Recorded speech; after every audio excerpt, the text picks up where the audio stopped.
Manifestation এইটো টপিকটো সকলোৱে চাৰ্চ কৰিছে, এটলিষ্ট একবাৰ হ'লেও ট্ৰাই কৰিছে, কিন্তু মাত্ৰ ভাবি থাকিলে মেনিফেষ্টেশ্যন হৈ নাযায়।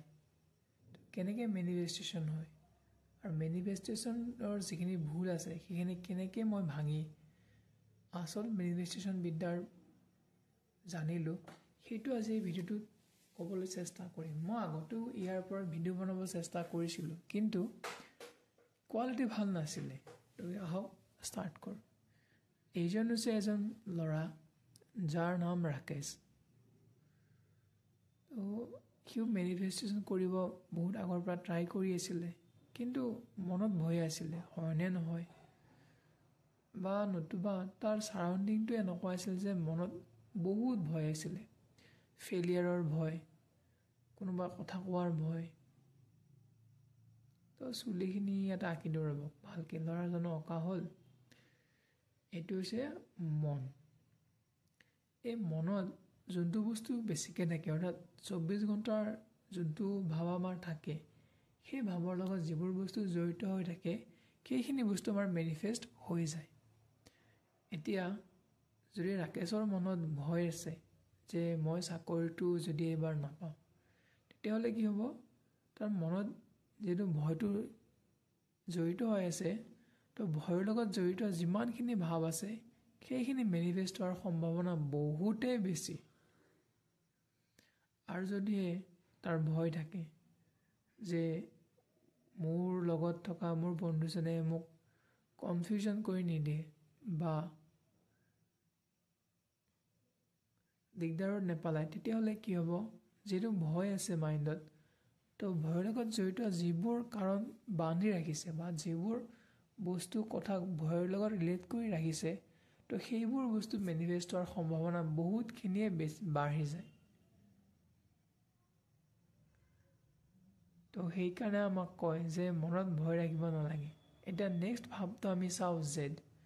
যদিহে কোনো এজন মানুহে নিজৰ মাইণ্ডত 24 ঘণ্টাত মেক্সিমাম টাইম জেদ ভাৱ লৈ থাকে, তেতিয়াহ'লে সি জেদত যিখিনি কথা ক'ব সেইখিনি বস্তু হৈ যাব।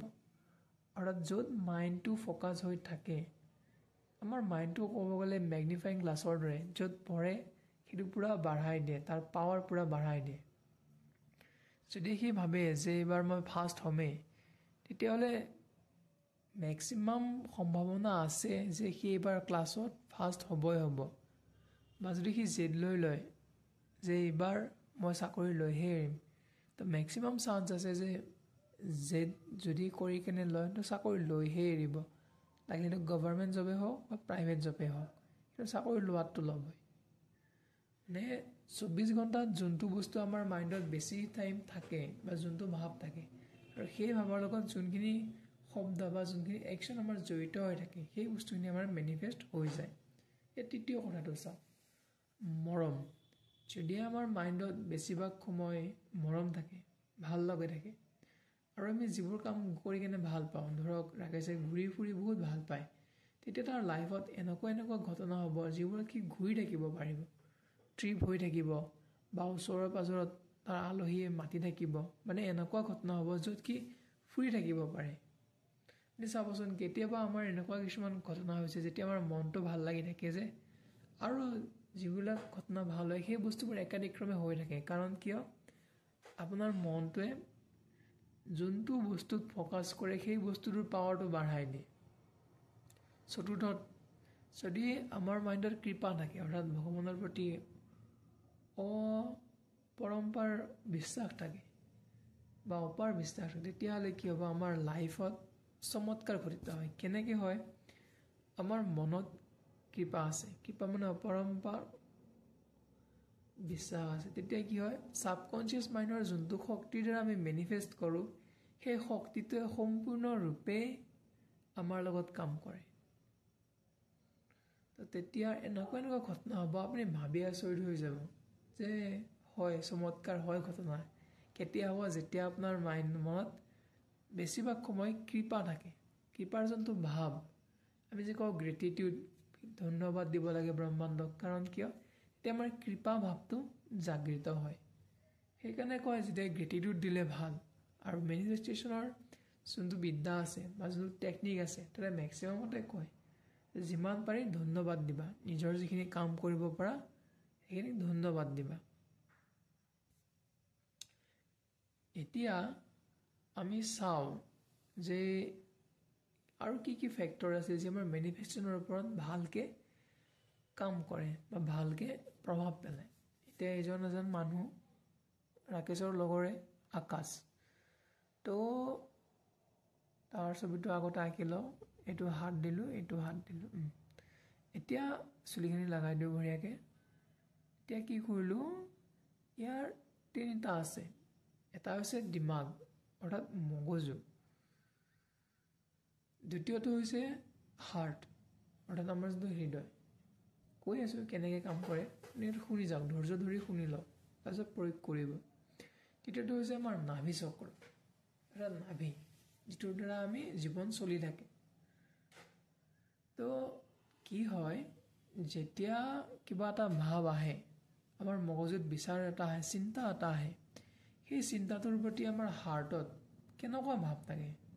যদি ভয় থাকে, বোলে চাকৰিৰ কথা আহিলে মাইণ্ডত আপোনাৰ ভয় লাগিলে, তো এনেকুৱা ঘটনা মেনিফেষ্ট হ'ব, যিটো বস্তু যদি আপুনি ফেইল কৰাৰ ভয় থাকে ফেইলেই কৰি যাব, কাৰণ ভয় আপোনাৰ মাইণ্ডত আছে। চিন্তা আহিছে আপোনাৰ চাকৰি, তো যোনটোৱে ভয় থাকে সেইটো মেনিফেষ্ট হ'ব। তৃতীয়টো হৈছে আমাৰ নাভি চক্ৰ, কৈ আছোঁ। তো কি হয়, হাৰ্টে ইমোশ্যন দিলে, মগজুৰ পৰা বিচাৰ আহিল, নাভিয়ে কি কৰে, আমাক গোটেই বডিৰ অণু পৰমাণু চবকে কানেক্ট কৰে। তো কি কৰিলে, এটা আইডিয়াটো আমাৰ দিমাগত আহিলে, আহি কেনে হাৰ্টত ইমোশ্যন ক্ৰিয়েট কৰিলে, ভাৱ ক্ৰিয়েট কৰিলে, আৰু যেনেকুৱা ভাৱ হ'ল সেনেকুৱা ভাৱ আমাৰ নাভিত হৰম'ন ৰিলিজ কৰে। তো ৰিলিজ কৰাৰ পিছত কি হ'ল, গোটেই বডিত সেই একেই ফিলিং জেনেৰেট হয়, বা এটা ভাৱে গোটেই বডিটোৱে লৈ লয়। আৰু যদি সেই ভাৱটো এটা দীৰ্ঘ সময়লৈকে আমি বৰ্তাই ৰাখিব পাৰোঁ, তেতিয়াহ'লে কি হয়, সেই যি বস্তু বা যিহৰ কাৰণে আমি ভাৱটো ৰাখোঁ, সেই ভাৱটো মেনিফেষ্ট হৈ গুচি যায়। এইটোৱে হৈছে মেনিফেষ্টেশ্যন বিদ্যাৰ এটা চিক্ৰেট, যিটো চিক্ৰেট আমি অনলাইন ভিডিঅ' চালে কয় কিন্তু ক্লিয়াৰলি নকয়। তো যিহেতু এইখিনি ক'ব পৰা হৈছোঁ, তো সেইকাৰণে কৈছোঁ।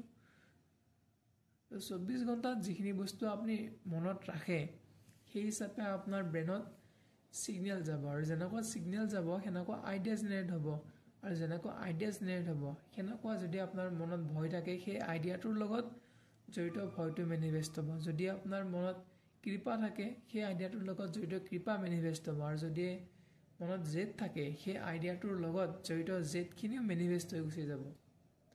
আৰু নাভি চক্ৰই ছাপোৰ্ট কৰে আমাক। যদি ভয় কৰা, তুমি ভয়ক ছাপোৰ্ট কৰিব, যদি কৃপাত থাকা কৃপাক ছাপোৰ্ট কৰিব, যদি মৰমত থাকা মৰমো ছাপোৰ্ট কৰিব। এই প্ৰক্ৰিয়াটো আপুনি প্ৰথমতে সৰু সৰু বস্তুত এপ্লাই কৰক, সৰু যিবিলাক আপোনাৰ ঘটনা আছে দিনত, দৈনন্দিন, যেতিয়া তাতে ছাকচেছফুল হ'ব, তেতিয়া ডাঙৰ ঘটনাত এপ্লাই কৰিব। কাৰণ পটককৈ ডাঙৰ এপ্লাই কৰিলে যদিহে নহয়, তো আপোনাৰ সন্দেহ হৈ যাব।